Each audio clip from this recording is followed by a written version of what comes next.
Delicious, meat nutritious, and the snack that packs a real protein punch, Wonderful Pistachios.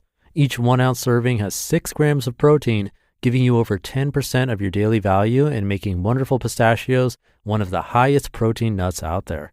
But perhaps more than that, I love all of the flavors they have. Their sea salt and vinegar ones are my favorite when I'm craving that flavor, but still want to keep it healthy. But that's just the tip of the iceberg. Wonderful Pistachios come in a variety of flavors like chili roasted, honey roasted, smoky barbecue, and jalapeno lime, to name a few. Perfect for enjoying with family or friends and taking them with you on the go. Whether you're a pistachio purist who loves cracking open every nut, or you prefer the convenience of no-shells pistachios, Wonderful Pistachios has got you covered. Grab Wonderful Pistachios and elevate your snacking game today. So fill up with a healthy snack when hunger strikes. Visit wonderfulpistachios.com to learn more. That's wonderfulpistachios.com. This is Optimal Living Daily. What is true success? By Jay Money of budgetsaresexy.com. And my narrator Justin Malik, reading you articles every single day of the year, the best ones I can find and get permission from, all to help us both get a little bit more positivity, inspiration, and motivation into our day. Now we're going to get right to today's post as we optimize your life. What is true success? By Jay Money of budgetsaresexy.com. When I was a kid, I thought I was the man if I could tie my own shoes. In high school, I thought I was the man if I could get a rad and beautiful girlfriend. And in California, being rad was where it was at, let me tell you. In college, it was the highest GPA. And more importantly, the person who could throw the best parties. And after that, it was the best jobs, coolest things, and eventually the most money. Somewhere along that track, I wised up and realized none of those things actually define true success, but boy, did it take a while. And boy, is everyone around us still chasing them. If you signed up to some of those newsletters I read every morning, you might know exactly where I'm going with this. The following excerpt was in a recent Thought of the Day by Napoleon Hill.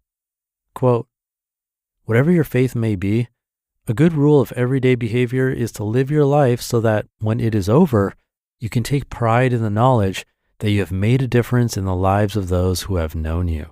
It's easy in the crush of everyday life to lose sight of the true riches of life, the things that really matter.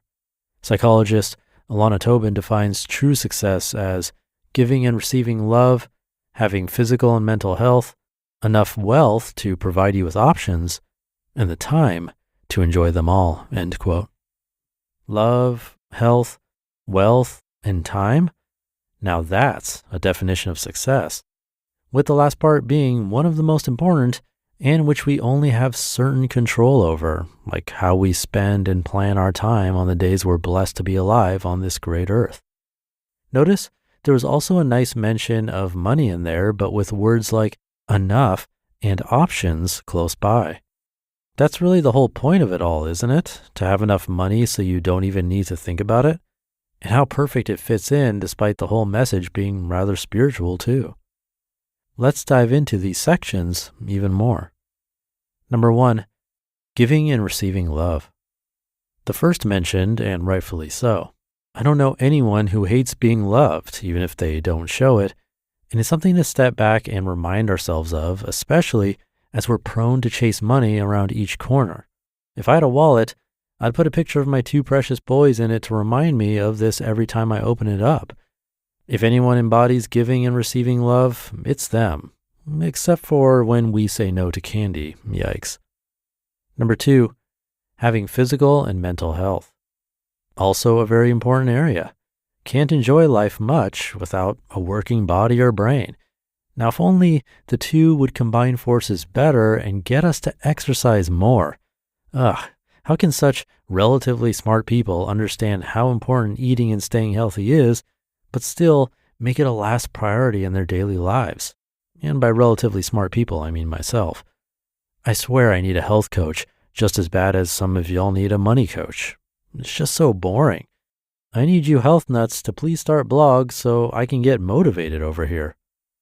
Number 3, enough wealth to provide you with options.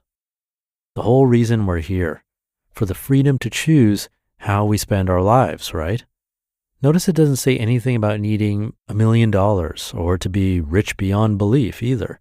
It says enough, which can be interpreted a number of different ways depending on who you ask, but at the end of the day, it's the goal we should all be striving for, and to then have the smarts to know when we've hit enough too. And lastly, number 4, the time to enjoy them all. The best line of the whole passage, everything comes down to time. And I think that's the scariest part about this money stuff, that we won't make it to the other side to be able to enjoy all the freedom it brings.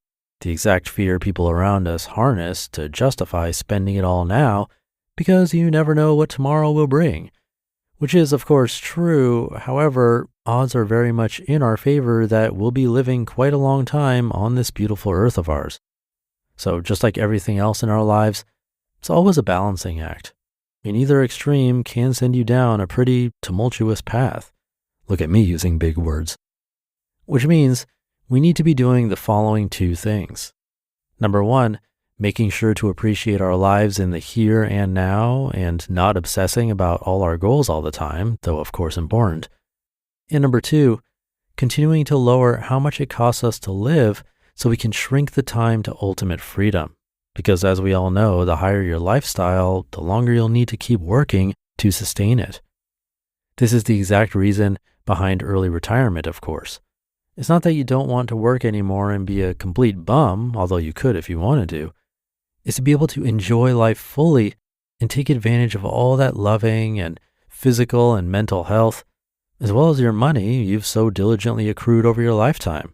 And the earlier you hit it, the more time you have to enjoy it. So how do we do all this without killing ourselves in the process? Well, that's the tricky part, and the reason we're all here on money blogs and trying to get better at it, myself included. I go in phases of hustling my ass off and taking long breaks, but throughout there always has to be the reminder of the why to keep us pushing forward.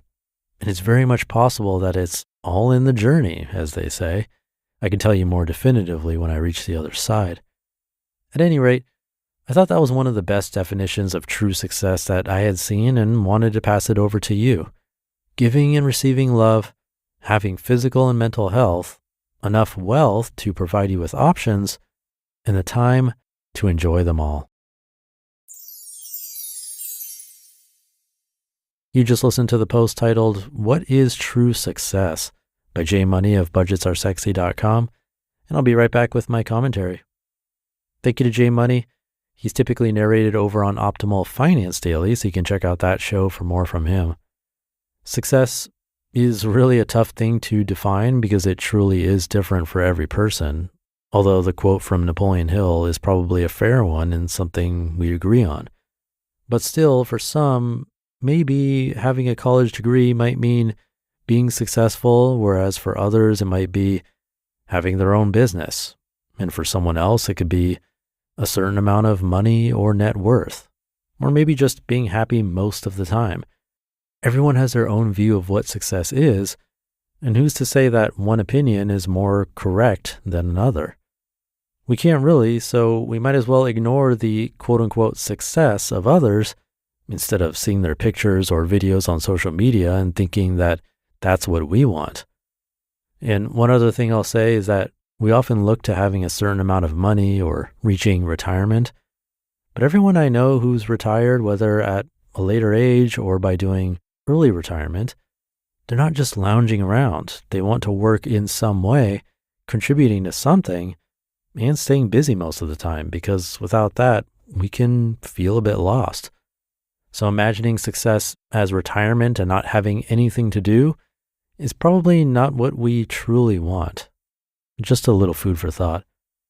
But I'll leave it there for today. I hope you have a great rest of your day, and I'll see you tomorrow, where your optimal life awaits.